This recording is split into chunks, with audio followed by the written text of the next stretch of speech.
G'day boys, welcome back to Tiny Chapel. I'm sure you're quite getting used to this format of our official assemblies and gatherings.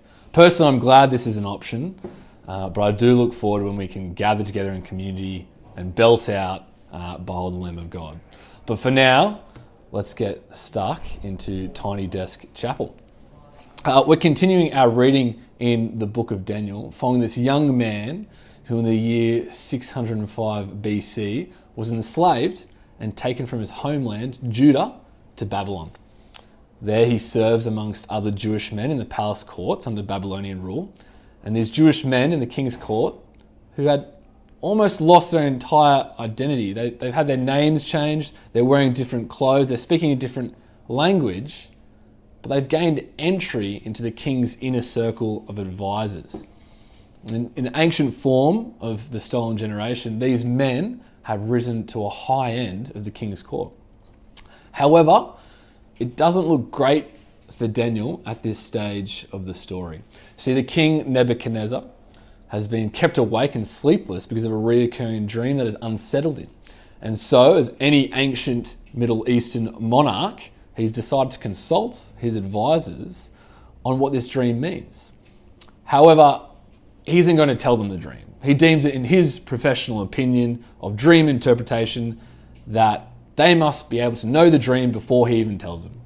Now, most of the advisors are dumbfounded. This simply was never a part of their study in Dream Interpretation 101. They always expected to be told the dream. On top of this demand, King Nebuchadnezzar says he will put all of them to death if no one comes forward. This man, this tyrant, has created a catch-22 for all the wise men in the court. However, Daniel has been given a vision from God, a vision of the dream. And this is where we see God work through Daniel to save the skin of not just himself from this evil tyrant, but all the wise men of the court.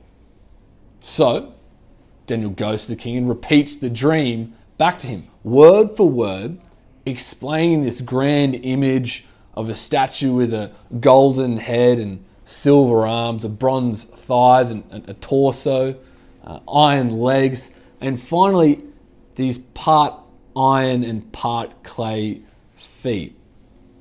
And then it's destroyed by this enormous rock that turns this statue into dust, and it's blown away by the wind, annihilated, ceasing to exist. I can see why this dream would keep someone at night, to have this reoccurring every time you slept. But the psychopath and tyrannical king has to have his demand met. His demand met through a vision given to Daniel. Now, the text doesn't tell us what the king's reaction was as Daniel started to talk of this dream. We can only imagine that his eyes would have started to widen, his pupils would have dilated as Daniel repeated all the details of this statue.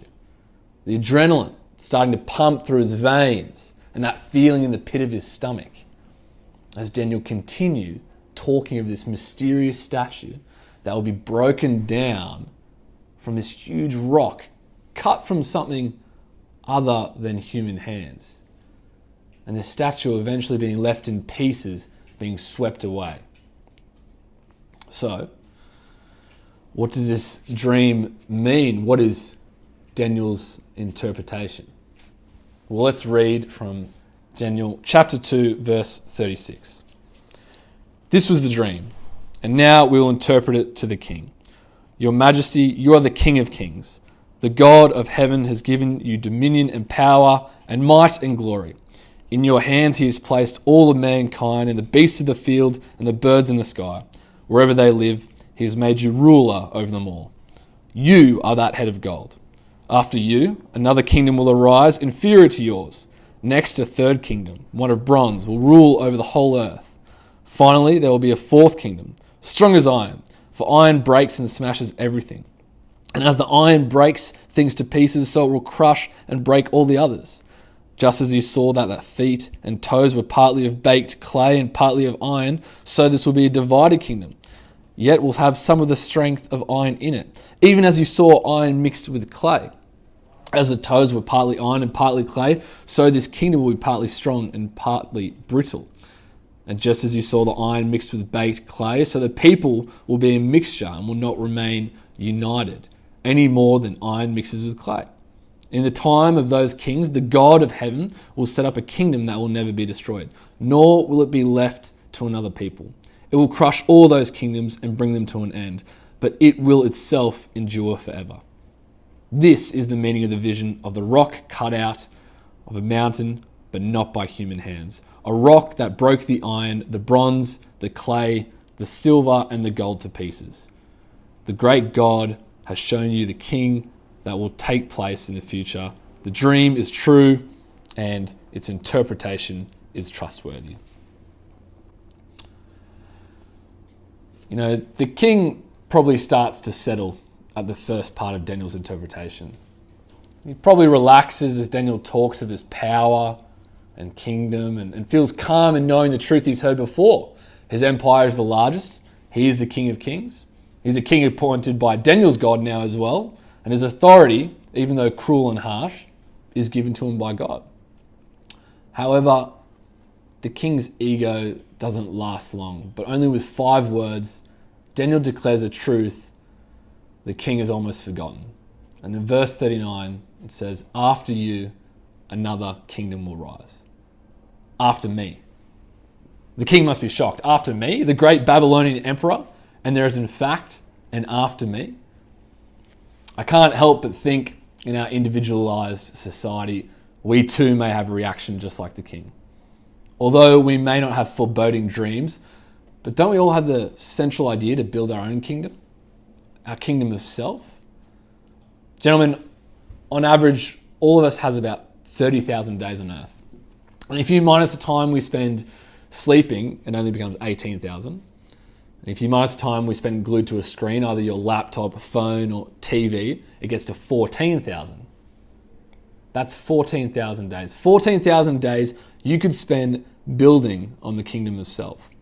Working hard at school, getting into your desired uni course, then going to a great job, getting your dream house, having a great family, great holidays, building your own kingdom. Now, all of these things are great, and to achieve all these things would not be wrong. But the question still remains, what's after me? And if we are building on just our own self, what's the point? Because it passes away anyway. So what's after? Well, in the rest of the dream interpretation, Daniel tells us what happens after. He says, the God of heaven will set up a kingdom that will never be destroyed, nor will it be left to another people. It will crush all those kingdoms and bring them to an end, but it will itself endure forever. A kingdom that will endure forever. A kingdom that will come as others fall and rise, but will last for eternity. Wouldn't we rather build on that kingdom? Avoid the kingdom of self and submit to this one? Are we that blinded by our own wants and alleged needs that we will continue building on something we know will pass? Because the fact is, we do have the option of being a part of this eternal kingdom described. The kingdom whose king was punished for his people, who died and then defeated death, who ascended and is seated at the right hand of the Father. Jesus Christ, that king, invites us to his kingdom. Gentlemen, I pray for you all as you grow and mature and begin to look outside yourselves. And I hope you have an answer for that question. What kingdom will I build my life on? Go well.